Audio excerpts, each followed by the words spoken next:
Hey, so we've done a bunch of vids, on the Patreon site on Pistol. One of the things that I haven't talked a lot about is Red Dot, because I don't train with Red Dot. I'm almost exclusively irons, but Aim Point, I'm partnered with them, and they sent me an Acro, so I use it every once in a while. It's great optic, and I also don't use this 2011 much. Right. I mean, that's a real sexy. Show us the gun. Let me clear it real quick so I could show you better. But this is a real sexy custom built 2011 made by Chambers Customs. And I mean, this is not something I would carry, with that beveled mag weld, ambi safeties. It's a 2011 and 9 double stack.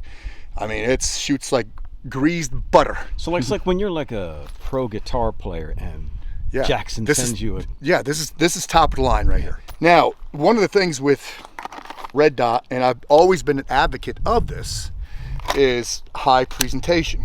So high purchase to flat presentation. Okay. So even with irons, I'm an advocate of high purchase to flat presentation. And the benefit there is it helps you pick up your Red Dot faster. Okay. Because one of the banes of Red Dot, it is a battlefield multiplier, but one of the banes of it is initially there's a learning curve, because it's not as fast as irons. Right. Until you've got thousands of reps out of it, it's not as fast because you have to search for that dot. But if you've got high purchase to flat presentation, you're able to pick up the dot a lot faster. I'm going to do a couple reps slow just to show you what I'm talking about here, okay? So, a couple reps real slow. So, high purchase to flat presentation. You pick the dot right up, when you do that. So, high purchase to flat presentation. And you probably even notice that my shot is falling, or my hammer is falling, before I've even hit the apex of my presentation. So I don't have to wait till it's all the way out here to shoot.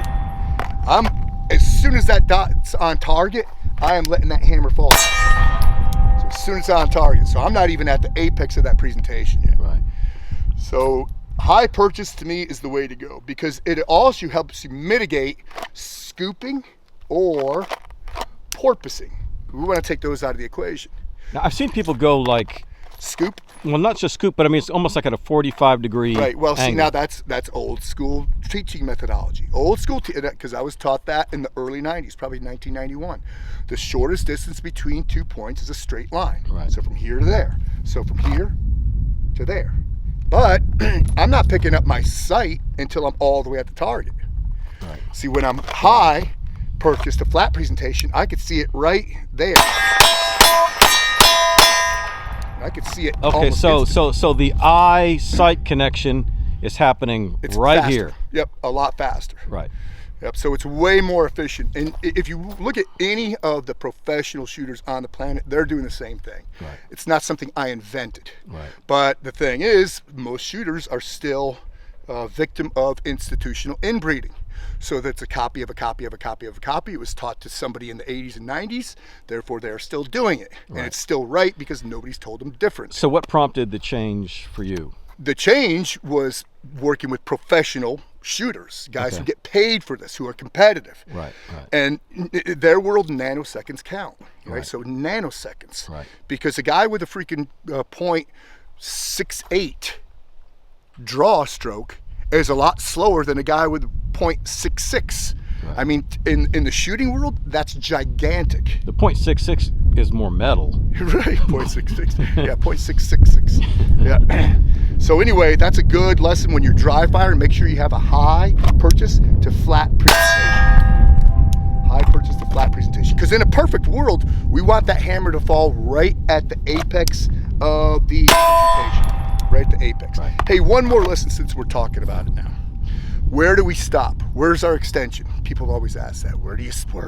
How far do you go out? The answer is simple: natural extension. If I were to reach something, there would be a bend in if I were to ring a doorbell, for instance, my elbow wouldn't be locked out. Right. There'd be a natural extension.